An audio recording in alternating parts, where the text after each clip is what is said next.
Today we're continuing to read The Pilgrim's Progress. I take my pleasure in walking alone even more a great deal than in company, unless I like it the better.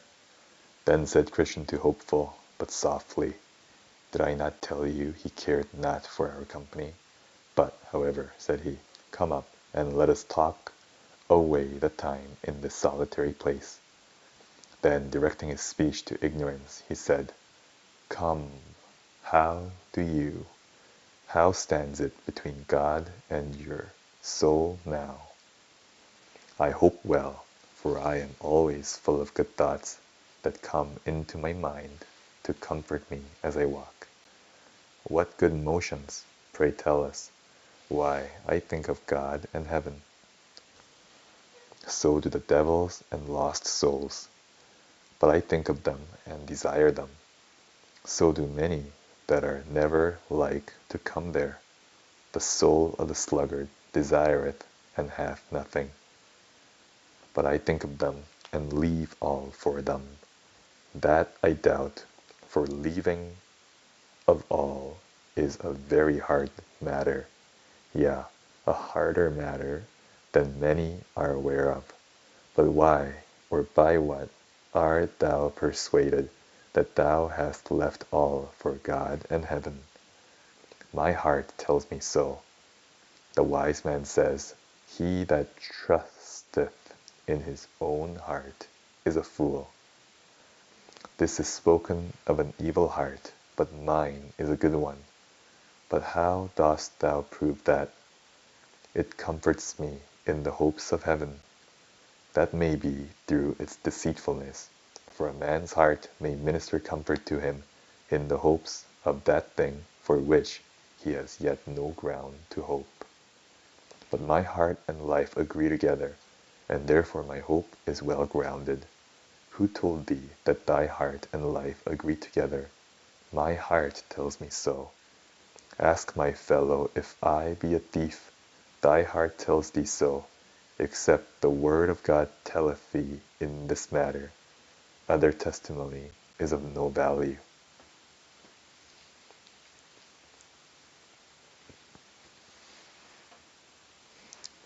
Christian.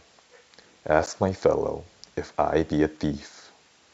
Thy heart tells thee so, except the word of God telleth thee in this matter. Other testimony is of no value.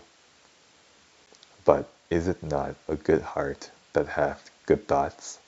And is not that a good life that is according to God's commandments?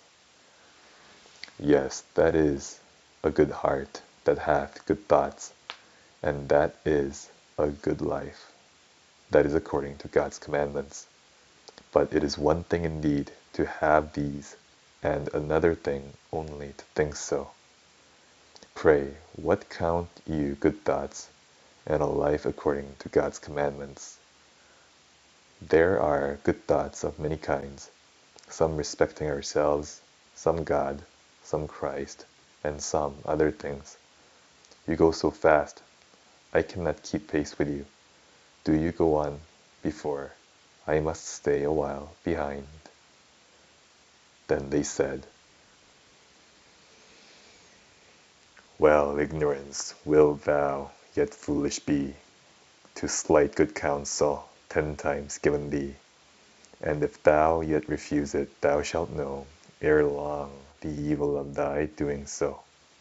Remember man in time, stoop, do not fear, good counsel taken well saves, therefore hear. But if thou yet shalt slight it, thou wilt be the loser. Ignorance, I'll warrant thee.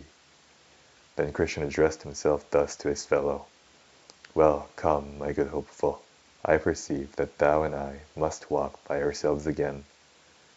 So I saw in my dream that they went on apace before, and Ignorance, he came hobbling after. Then said Christian to his companion, It pities me much for this poor man. It will certainly go ill with him at last. Alas, There are abundance in our town in his condition, whole families, yeah, whole streets, and that of pilgrims too. And if there be so many in our parts, how many, think you, must there be in the place where he was born? Indeed, the word saith, He hath blinded their eyes, lest they should see. Well said. I believe you have said the truth. Are we now almost got past the enchanted ground? Why, art thou weary of our talking? No, verily, but that I would know where we are. We have not now above 2 miles farther to go thereon. Well, we will leave at this time our neighbor Ignorance by himself, and fall upon another subject. With all my heart, but you shall still begin. Well then, did you not know, about 10 years ago, one Temporary in your parts, who was a forward man in religion then? Know him, yes, he dwelt in Graceless, a town about 2 miles off of Honesty, and he dwelt next door to one Turnback. Right, he dwelt under the same roof with him. Well, that man was much awakened once. I believe that then he had some sight of his sins, and of the punishment that was due thereto. I am of your mind, for my house not being above 3 miles from him, he would oft times come to me, and that with many tears. Truly I pitied the man, and was not altogether without hope of him. But one may see, it is not every one that cries, Lord, Lord. He told me once that he was resolved to go on pilgrimage, as we do now. But all of a sudden he grew acquainted with one safe self, and then he became a stranger to me, for at that time he gave up going on pilgrimage. Chapter 11. Now I saw in my dream that by this time the pilgrims were got over the enchanted ground, and entering into the country of Beulah, whose air was very sweet and pleasant. The way lying directly through it, they enjoyed themselves there for a season.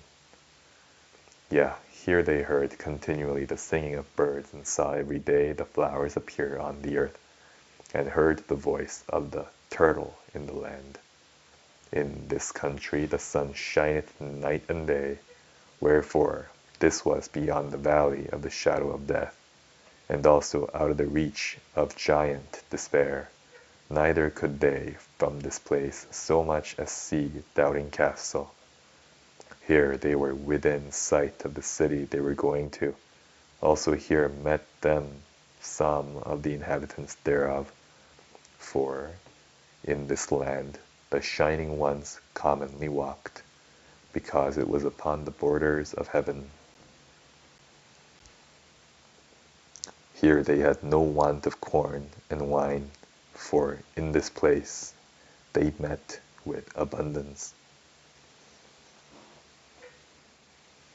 of what they had sought for in all their pilgrimage. Here they heard voices from out of the city, loud voices, saying, Say ye to the daughter of Zion, Behold, thy salvation cometh. Behold, his reward is with him. Here all the inhabitants of the country called them the holy people, and redeemed of the Lord, sought out, etc. Now as they walked in this land, they had more rejoicing than in parts more remote from the kingdom to which they were bound. And drawing near to the city, they had yet a more perfect view thereof. It was builded of pearls and precious stones. Also the streets thereof were paved with gold, so that by reason of the natural glory of the city, and the reflection of the sunbeams upon it, Christian with desire fell sick. Hopeful also had a fit or two of the same disease, wherefore here they lay by it a while, crying out because of their pangs. If you see my beloved, Tell him that I am sick of love. And that's the end of the reading for today. Have a good day.